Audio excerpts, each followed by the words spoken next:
Imagine your morning commute for a second. You wake up, grab your coffee, and you step onto a train.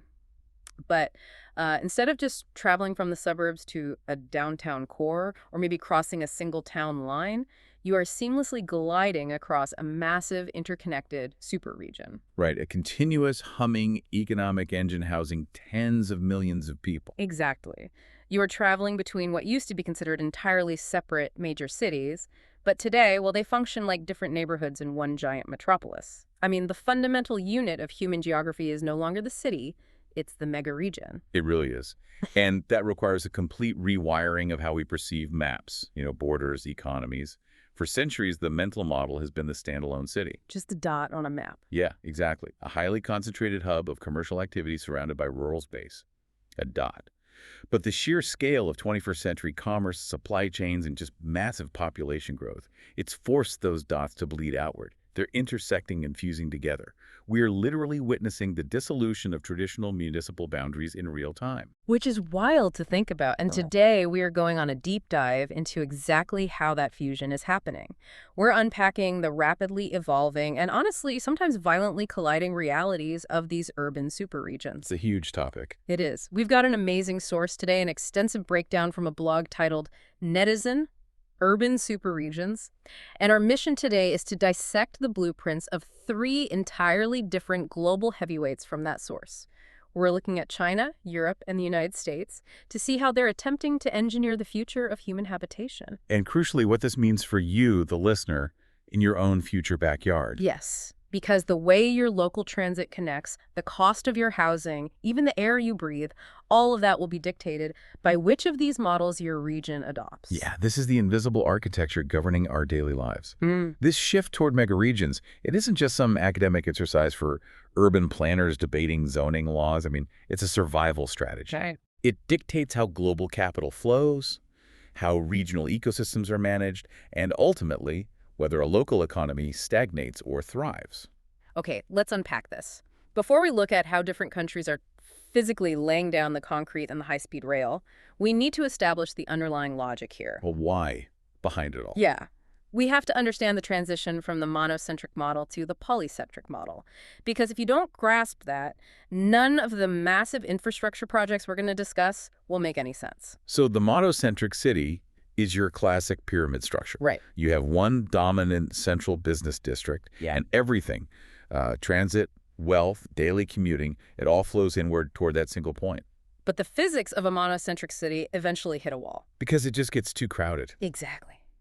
Once a city reaches a certain density, the cost of land becomes astronomical, the traffic becomes completely paralyzing, and the infrastructure just buckles. The gravity is too strong at the center, which naturally pushes development outward. But instead of just, endless low-density suburban sprawl, the polycentric megaregion model tries to create a network.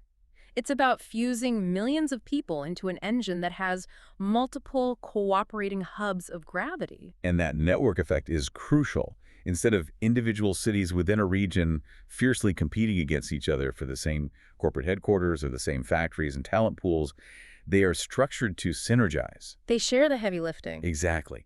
The global imperative right now is to concentrate population, to spark technological innovation, while simultaneously maximizing resource efficiency. I look at it a bit like computing architecture. Oh, how so? Well, if a traditional standalone city is like a single desktop processor, right? Incredibly powerful, but fundamentally limited by its own casing. A megaregion is like a massive cloud computing network. You are linking dozens of processors together. That's a great analogy. Yeah, so one city handles the financial processing, another handles manufacturing logistics, maybe another handles the academic and research nodes. But for that cloud network to function, the data transfer between the processors has to be instantaneous. Right, absolutely. And if you apply that to geography, that data transfer is your high-speed rail, your freight corridors, and your synchronized regulatory policies. Take a second and think about your own area. Are you already living in a megaregion without even realizing it? It's a highly functional way to visualize it. The challenge, of course, is that laying down the wiring for a geographical cloud network is, infinitely more complex than plugging in servers. Just a bit. Yeah, it requires massive capital, incredibly complex governance, and the willingness to overwrite existing, sometimes ancient, landscapes. Which brings us to the most aggressive approach currently happening on the planet. If we're talking about wiring this massive motherboard from the absolute top down with unparalleled state orchestration and virtually limitless initial capital, we have to talk about China. Oh, absolutely. China is not waiting around for megaregions to organically form through slow market forces. They're actively engineering them into existence. It's top-down master planning on a level we've really never seen. The scale of the Chinese strategy is just without precedent. This isn't a regional initiative. It's a core pillar of their national economic framework, embedded deeply into their 13th and 14th five-year plans. They've specifically targeted the optimization of 19 major city clusters across the entire country. 19 separate megaregions. That is just staggering, and they have categorized them, right? The strategy elevates three specific clusters to world-class status. Yes, the big three. Right, so you have the Greater Bay Area, the GBA, which loops together 11 cities, including Hong Kong, Macau, Shenzhen, and Guangzhou. Then you have the Yangtze River Delta, the YRD. Anchored by Shanghai. Exactly, anchored by Shanghai, which the source notes is currently their strongest overall economic performer. And then you have the Beijing-Tianjin-Hebei cluster, the BTH. And the BTH is fascinating. Its primary mandate actually seems to be decongesting Beijing. Wait, really? Decongesting? Yeah, they're literally lifting non-capital functions like wholesale markets, heavy manufacturing, and even certain universities, and just pushing them out into surrounding cities to relieve the pressure on the capital. Wow. And the spatial logic they use to connect these 19 clusters, the source refers to it as 2 horizontals and 3 verticals. I always hear that phrase, and I don't know, it sounds a bit abstract. It sounds like someone drawing a tic-tac-toe board on a map. I can see that, yeah. But looking at the actual infrastructure layout, it's much more like a skeletal structure. They are laying down a massive national spine and ribs of high-speed rail and freight corridors. Following the natural geography, right? Right, following the Yangtze River, the coastline, major north-south arteries, and then they're essentially forcing the economic muscle to grow around those specific bones. So that skeletal integration allows for what planners call a functional division of labor. Precisely.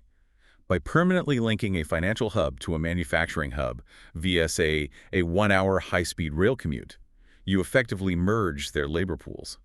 But to truly grasp the mechanics of this top-down approach, we really need to zoom in on a microscopic level. Well, microscopic for China, which is still massive by any other standard. Fair point. We need to look at the northern metropolis. Oh, the Northern Metropolis project in Hong Kong. This thing is mind-bending.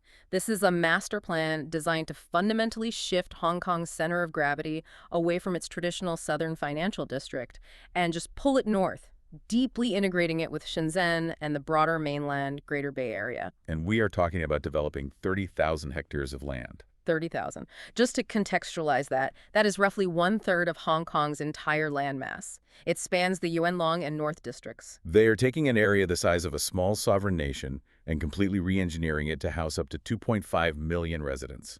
And they want it to support 650,000 specific jobs. And a huge chunk of that is dedicated to creating a massive tech and innovation hub. They're building the Santin Technopole and utilizing the Lok Ma Chau Loop. Which is a perfect micro example of this whole phenomenon. The Lok Ma Chau Loop is literally a piece of land that was formed when they straightened the Shenzhen River years ago for flood control. Oh, wow. So it was just an accident of engineering. Pretty much. It used to be this inaccessible, muddy boundary zone. And now they're transforming it into the Hong Kong Shenzhen Innovation and Technology Park. They are literally engineering the geography to engineer the economy. That's incredible. The overarching framework for this integration is called Twin Cities, 3 Circles. It's a highly deliberate attempt to erase the functional friction of the border without actually erasing the border itself. Right. They want to foster urban-rural integration and build an economic cluster that can go toe-to-toe with the Bay Areas of New York, San Francisco, or Tokyo. What's fascinating here is how they sequence this. Yeah, the timeline. Because the burning question is, how does a government move from a rendering on a map to 2.5 million people living and working in a new tech corridor? The mechanism here is what they call an industry-driven, infrastructure-first approach. And this flips the script on how most of the Western world builds cities. How so? Well, it's the defining characteristic of the Chinese model. In almost every other context, infrastructure is painfully reactive. A suburb grows organically because land is cheap. Right. Then the 2-lane road becomes a parking lot. Oh, I know that feeling. We all do. The residents complain for a decade, And 20 years later, the local government finally scrapes together the budget to widen the road or build a light rail line. You are always playing catch-up with the population. Always. But the infrastructure-first approach acts proactively. The state pours astronomical sums of capital into building multimodal networks, massive high-speed rail stations, and extensions like the Northern Link Railway long before the population shift fully materializes. They build the capacity first, knowing the economic gravity will follow the transit lines. Exactly. They lay down the entire circulatory system, and then they just wait for the blood to pump. They mandate land disposal pilots, sequence the development over 20-year horizons, and aggressively dictate which city does what. So Shenzhen does the tech prototyping, Hong Kong handles the global capital and IP law, Dongguan does the advanced manufacturing. It is a meticulously synchronized machine. On paper, the efficiency is unrivaled. It is a masterclass in spatial planning. However, and this is a huge rub-burn, however, engineering a society is not the same as engineering a bridge. When you attempt to pave over 30,000 hectares and reorder the lives of millions of people from the top down, the friction is immense. It is. And that friction is exactly where this model starts to show its vulnerabilities. Because you aren't laying that high-speed rail over a blank canvas. You are laying it over a living, ancient ecosystem, both environmentally and socially. Let's dig into the ecological toll first. The Sandtin Technopool project alone is slated to wipe out a massive swath of wetlands. We are talking about 89 hectares of extremely sensitive ecological zones near the Deep Bay and Maipo Ramsar site. And the Maipo wetlands are internationally recognized. They are not just an empty swamp. No, not at all. They serve as a critical stopover for tens of thousands of migratory birds traveling the East Asian Australasian flyway. Furthermore, these wetlands function as a natural sponge, which is vital for local hydrology and flood control in an era of increasingly severe climate events. And according to the source, the local backlash has been severe. During the public submission exercises regarding the habitat fragmentation, there was an 80% opposition rate. 80%. People are deeply alarmed by the idea of replacing millennia-old natural infrastructure with a concrete technology park. Now, the government's response to this is a concept called proactive conservation. They are proposing the creation of new wetland conservation parks like Sampo Shu and Hu Huc Wei to achieve what they call no net loss of wetlands. The premise of no net loss is a highly debated concept in environmental planning. The theory is that if you pave over 89 hectares of natural wetland, you can simply restore or construct 89 hectares of wetland somewhere else nearby, and the ecological ledger remains balanced. I have to call out the fundamental flaw in that logic, though. You cannot treat a complex ancient ecosystem like a bank account where you can just transfer funds from one branch to another. Right. Ecology doesn't work like accounting. Exactly. An ecosystem relies on deeply entrenched soil microbiology, specific hydrological flows, and generational migratory habits. You can't just bulldoze a natural wetland, dig a shallow pond 3 miles down the road, plant some reeds, and expect the migratory birds to update their GPS. The system doesn't work like that. That is the exact critique leveled by environmental scientists in the reports. You face massive risks of habitat fragmentation. Even if the new parks are eventually successful, the construction phase alone introduces severe noise, light pollution, and water contamination that can permanently disrupt the local biodiversity. It sounds like they are trying to engineer nature the same way they engineer railways. Can you truly offset the loss of ancient wetlands with a manufactured park? The top-down model often views ecological capacity limits as engineering challenges to be solved, rather than hard boundaries to be respected. That's a really sharp observation. But, the friction isn't just biological. The financial engine powering this entire Chinese megaregion strategy is incredibly fragile right now. Yeah, let's talk about the money, because they rely heavily on a funding mechanism known as the Rail Plus Property Model, or R plus P.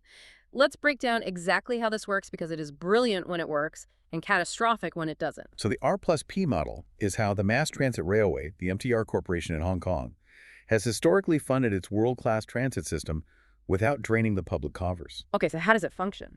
The government grants the MTR development rights for the land directly above and adjacent to newly planned railway stations at a before-rail price. Meaning they buy the land cheap before the train station makes it valuable. Precisely. The MTR builds the station, which instantly skyrockets the value of the surrounding land. They then partner with developers to build massive residential and commercial towers on that land, and the profits from those real estate sales and leases pay for the astronomical cost of building the railway. It is a self-funding loop. The transit creates the real estate value, and the real estate value pays for the transit. Yes. But that entire loop is predicated on one absolute requirement: a constantly booming real estate market. And right now, the property market in the region is experiencing a massive slump. A major slump. Developers are cautious, land auctions are failing or coming in well below estimates, and consumer confidence in real estate as a guaranteed investment has plummeted. So what happens to the rail plus property model when developers stop bidding on the property? The funding mechanism collapses. You are suddenly looking at multi-billion-dollar infrastructure projects. The very railways required to stitch the Greater Bay Area together, with massive capital shortfalls. The government is forced to either take on heavy public debt to bridge the gap, delay the infrastructure, or try to issue retail bonds to the public. The speed of the top-down model is entirely tethered to the health of the land market. Which compounds the third major point of friction mentioned in the source, governance. The administrative hurdles. Yeah. The Greater Bay Area is attempting something no other megaregion on Earth is trying to do. They're trying to seamlessly integrate an economy across the one country, two systems framework. You have Hong Kong and Macau operating under distinct legal systems, distinct currencies, distinct customs borders, and distinct internet regulations, all trying to fuse with the mainland system of Guangdong province. Objectively speaking, based on the text, the administrative bottlenecks are staggering. To create a true superregion, capital, data, and talent need to flow frictionlessly. Yeah. But when you have differing tax regimes, different professional licensing standards, and a hard customs border requiring immigration clearance, that flow is severely restricted. Not to mention the friction at the hyperlocal level. Within the northern metropolis footprint, there are intense property rights complexities. Right, the source brings up the indigenous villagers. Exactly. You have indigenous villagers with ancestral land rights, the unique small house policy in the new territories, and active agricultural communities. When a centralized master plan drops onto a map and it conflicts with generations of local landholders who do not want to be relocated for a technology park, the bureaucratic and legal gridlock can grind that rapid development to a halt. We want to be clear here. We're just reporting the friction points outlined in the material. But it's evident that the Chinese juggernaut presents a very clear trade-off. You achieve unparalleled infrastructural speed and massive economic scale by centralizing authority and front-loading capital. But you pay for that speed by accepting heavy ecological disruption, extreme vulnerability to real estate cycles, and immense social friction when the top-down mandate meets local resistance. That's the perfect summary of the model. Which leads perfectly into our next model. If the top-down approach requires treating the map like a blank slate and bulldozing through friction, is there a way to build a megaregion that works with the existing friction? A model that prioritizes the ecosystems, the borders, and the local identities that are already there? There is. And it requires a completely different philosophy of urban planning. We have to look at the European alternative. Here is where the contrast gets fascinating. I was thinking about this, and if China's approach to building a megaregion is like demolishing a city block to build a brand new, hyper-efficient, master-planned skyscraper, Europe's approach is like inheriting a massive, sprawling, historically protected mansion. A historic mansion. I like that. Yeah, you know the house needs to be modernized. You desperately need to upgrade the electrical wiring, install new plumbing, and make the rooms connect better. But you absolutely cannot knock down the load-bearing walls. You cannot change the historic facade. And half the residents in the mansion refuse to speak the same language. That captures the complexity perfectly. European megaregion planning is defined by cross-border cooperation, polycentricity, and a concept known as soft planning or networked governance. Also planning. Right. They're not trying to fuse urban and rural areas into a single, concrete superregion. Instead, they're trying to optimize the network of distinct, sovereign cities that already exist while rigorously protecting the green spaces in between them. The philosophical bedrock for this goes all the way back to the 1999 European Spatial Development Perspective, the ESDP.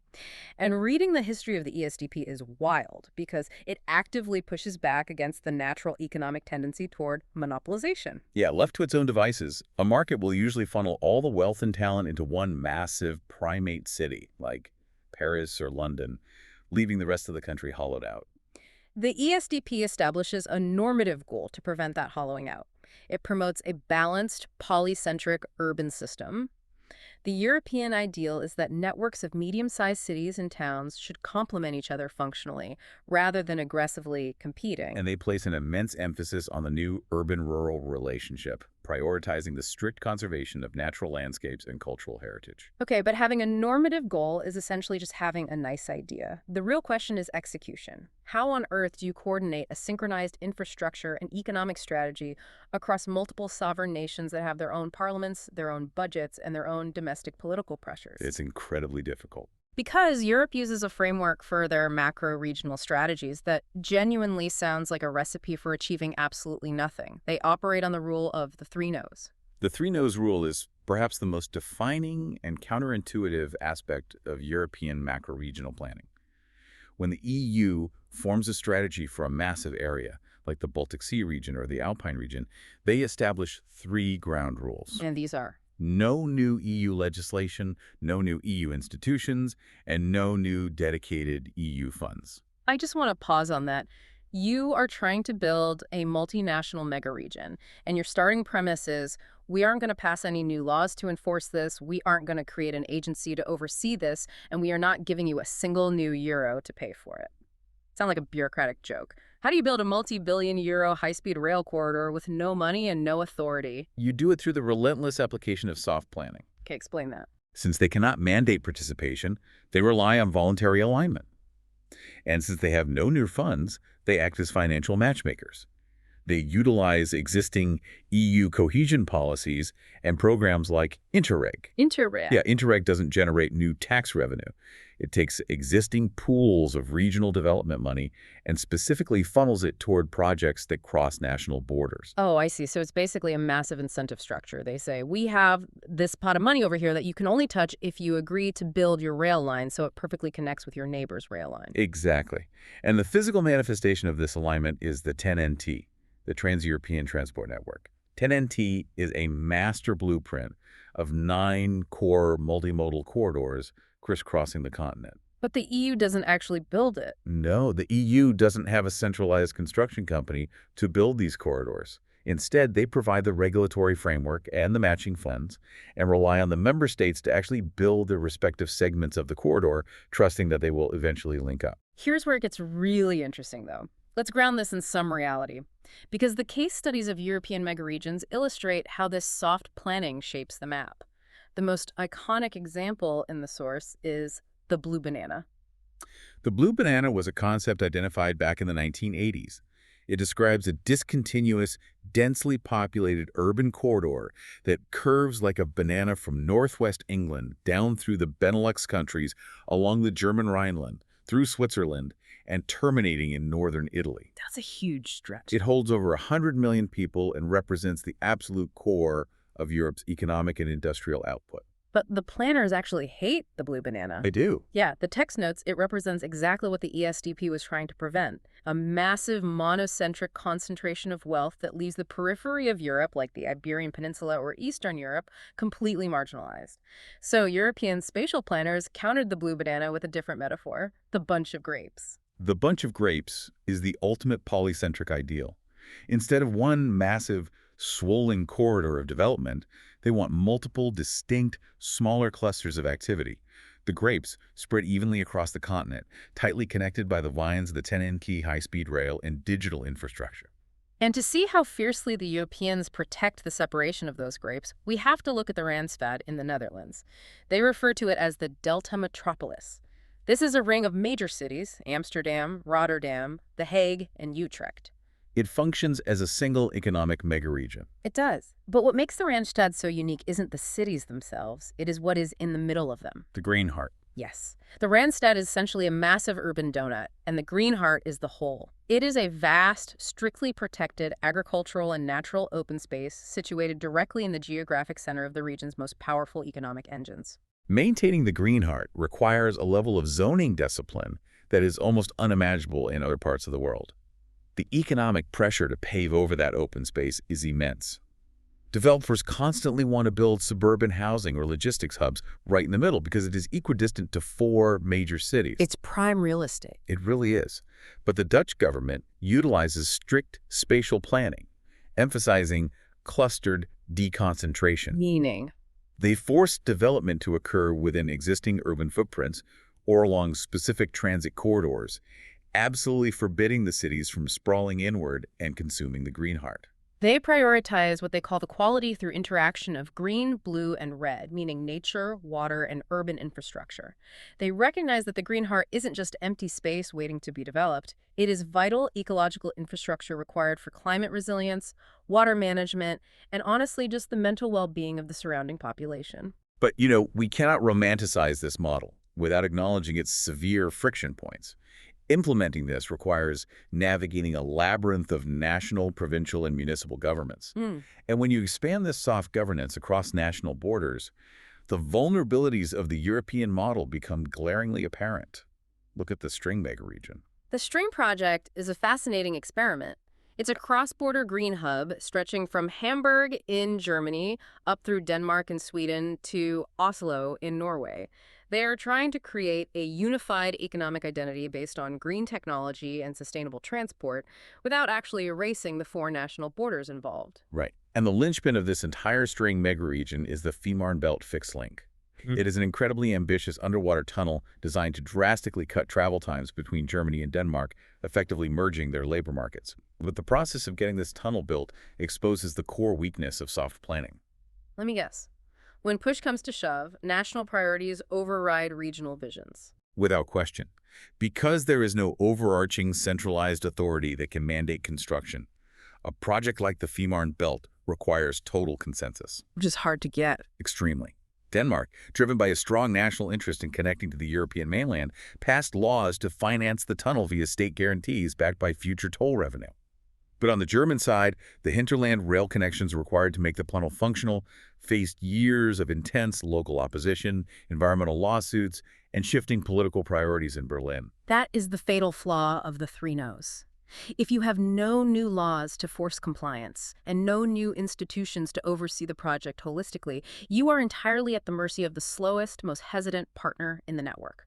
A single local election in a German province can stall a massive, multinational economic corridor for a decade. It's true. The European model is highly democratic, incredibly respectful of heritage and ecology, and wonderfully adaptive. But it is painstakingly, frustratingly slow. It lacks the brute source execution capability of the Chinese model. Which leaves us with a critical missing piece in our global analysis. We have examined a megaregion engineered by top-down state mandate.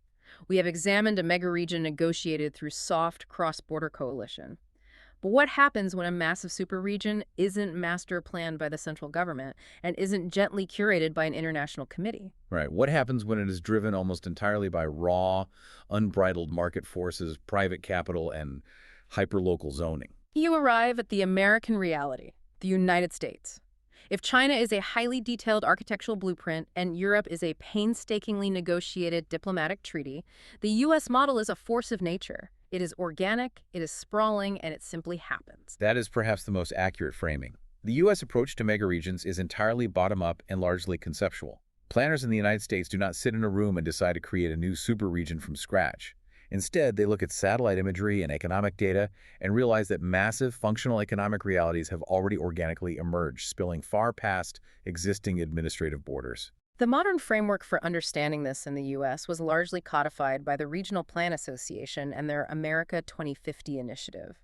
They crunched the data on commuting patterns, supply chains, and population density, and identified roughly 11 to 13 massive megaregions that had naturally clumped together across the country. And the statistics behind these regions are staggering. Yeah. These 11 to 13 megaregions occupy a relatively small percentage of the total U.S. landmass, yet they house nearly 70% of the entire national population and generate an overwhelming majority of the country's gross domestic product. The heavyweight champion, of course, is the Northeast Corridor, often called Boss Wash. It is a nearly unbroken chain of urban and suburban development stretching from Boston down through Providence, New York City, Philadelphia, Baltimore, and ending in Washington, D.C. It's massive. But you also have massive engines like the Texas Triangle connecting Dallas, Houston, San Antonio, and Austin, the Great Lakes region, the Florida Peninsula, and the Northern California megaregion. The crucial distinction in the U.S. is that the strategies developed for these regions do not attempt wholesale spatial transformation. They aren't building a northern metropolis out of thin air. No, not at all. Instead, the focus is purely reactive. The strategies are dedicated entirely to mitigating the immense friction points that arise when a region grows organically, without any overarching master plan. And the defining characteristic of that friction is extreme governance fragmentation. In China, the central government mandates the plan. In Europe, the EU incentivizes coordination. In the US, you are dealing with a labyrinth of overlapping jurisdictions that guard their autonomy fiercely. It's a patchwork. You have multiple sovereign state governments, hundreds of county governments, thousands of independent municipal councils, and these bodies, known as metropolitan planning organizations, or MPOs. If we connect this to the bigger picture, we need to dissect the role of MPOs, because they are the structural bottleneck of American megaregion planning. An MPO is a federally mandated regional planning body created to ensure that federal transportation dollars are spent cohesively within a metropolitan area. On paper, that sounds great. A regional body for a regional problem. Right. But here is the reality of the MPO. They generally have absolutely no taxation power, and they have zero authority over local land use zoning. Wait, zero authority? Zero. They are basically a giant committee of local mayors and county supervisors fighting over a finite pot of federal highway and transit grants. They can draw up beautiful maps of regional transit networks, but if a local city council decides they don't want a train station in their affluent suburb, the MPO cannot force them to build it. Is the American model essentially just a group project where everyone is sitting in different rooms? If it's all voluntary and there's no overarching master plan, can they actually solve the housing and transit crises? Well, exactly. The MPO is a facilitator, not a commander, which means the American megaregion functions less like a unified economic machine and more like a massive, highly dysfunctional group project where none of the participants are actually required to communicate. Think about the daily reality of this if you live in the U.S. Have you ever experienced the sheer absurdity of crossing a county line on public transit? Oh, it's notorious. You take a train run by one agency, and when you reach the county border, you have to get off, walk across a platform, buy a completely different ticket using a different payment card, and wait 20 minutes for a bus run by a totally different agency. You have two massive intertwined economies, say San Francisco and San Jose, but because they are governed by different localized transit boards with competing funding structures, moving seamlessly between them is a logistical nightmare. Northern California is a perfect case study for this fragmentation. The region encompasses the San Francisco Bay Area, Sacramento, and the northern San Joaquin Valley. The economic gravity of Silicon Valley has pushed housing demand so high that the sprawl has bled hundreds of miles outward. People are commuting from the Central Valley into San Francisco daily. But the institutional response to this organic megaregion is painfully fractured. The America 2050 framework highlights initiatives like the Link 21 project in Northern California, which aims to create a new Trans-Bay rail crossing and better integrate the sprawling passenger rail networks. But coordinating a project like Link 21 requires the consensus of multiple distinct MPOs, dozens of transit agencies, and 21 different county governments. Which brings us to the most formidable barrier in the American model, hyperlocalism, often manifesting as NIMBYism, not in my backyard. In the Chinese model, if the state decides a high-speed rail line is necessary for regional efficiency, it is built.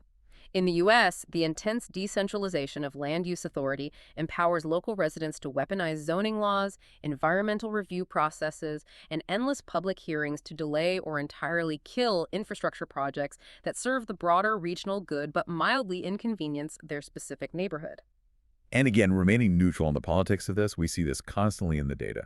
A region desperately needs high-density housing near transit hubs to lower housing costs and reduce carbon emissions. But the local municipality zones exclusively for single-family homes and blocks the apartment building because it might alter the character of the neighborhood or increase local traffic. The result is a profound paradox. The U.S. boasts an incredibly dynamic, market-driven economic engine that naturally attracts global talent and capital. But its reliance on highly fragmented, bottom-up governance severely cripples its ability to execute grand infrastructural visions or address transboundary crises like climate resilience, equitable housing distribution, and high-speed rail deployment. Right.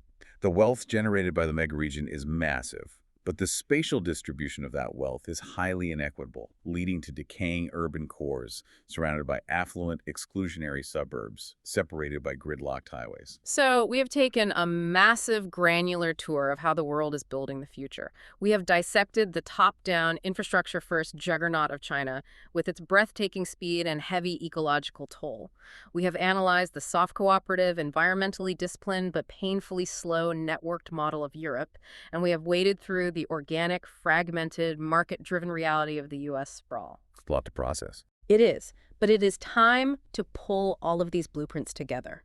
If we are looking for a definitive playbook for the future, are we heading toward a highly engineered utopia, a fragmented dystopia, or something entirely new? If we synthesize the data and the friction points from all these different approaches, a clear hybrid model emerges as the necessary gold standard for the 21st century. No single model, in its purest form, is entirely sustainable. Exactly. When you strip away the differing political ideologies, the fundamental mechanics of a successful megaregion require three universal pillars. First, you absolutely must have collaborative, multi-level governance. You need institutions that can legally and financially bridge the gap between local municipal interests and national strategic goals. Whether you use the heavy hand of a central state mandate or a highly robust incentive structure, fragmentation is the enemy of efficiency. Second, the future requires integrated, proactive spatial planning that elevates green-blue infrastructure to the exact same level of importance as concrete and steel. We have to combine the Chinese speed of building mass transit with the European discipline of preserving the green heart. You cannot build a resilient cloud network if you destroy the physical environment housing the servers. And third, you need data-driven economic clustering that actually respects human mobility. You have to align your talent pools with your housing supply and your transit corridors, rather than just letting the market dictate a sprawling free-for-all that forces people into 3-hour daily commutes. But the ultimate test of this hybrid model is application. Can planners globally extract the best elements of these systems? Can you harness China's unparalleled infrastructural funding commitment without adopting its top-down tendency to bulldoze ecological boundaries? Can you implement Europe's polycentric sustainability and heritage preservation without inheriting its crippling bureaucratic sluggishness? And can you maintain America's incredible market-driven dynamism and respect for local engagement without succumbing to the paralysis of NIMBYism and inequitable sprawl? Which brings us back to the most important question. So, what does this all mean for you? If your region leans too heavily toward the fragmented, organic American model, you may face crippling housing shortages and endless infrastructural gridlock. If it leans entirely toward the rapid, top-down Chinese model, you might get that world-class high-speed train, but you may lose the ancient wetlands that historically protected your region, and you will have little say in the process. And if it adopts the European model, you might enjoy incredible environmental protections, but an economy that struggles to secure the funding needed to remain globally competitive. It is the ultimate high-wire balancing act of modern civilization. We have covered an immense amount of ground today. We traveled from the massive state-engineered 30,000 hectares of the northern metropolis to the delicate, legally protected void of the Green Heart within the Dutch Randstad, and across the sprawling, fragmented, organically booming Boswash corridor in the United States. And as we step back and look at all this mapped-out ambition, all the concrete poured and treaties signed, it leaves us with a profound, lingering question, one that goes far beyond the mechanics of infrastructure, zoning, or spatial planning. Ultimately, we have to ask ourselves, are we building these massive, interconnected landscapes to foster genuine, equitable human flourishing? Or have we collectively decided to prioritize pure economic efficiency, raw output, and agglomeration above all else? When you walk out your door tomorrow morning and look around your city, ask yourself, is this built environment serving you, or are you simply a data point in its efficiency matrix? That is the thought to chew on during your commute tomorrow. Thank you so much for joining us on this deep dive into the architecture of our future. Keep looking closely at the map around you, keep questioning the systems that govern the ground you walk on, and we will catch you next time.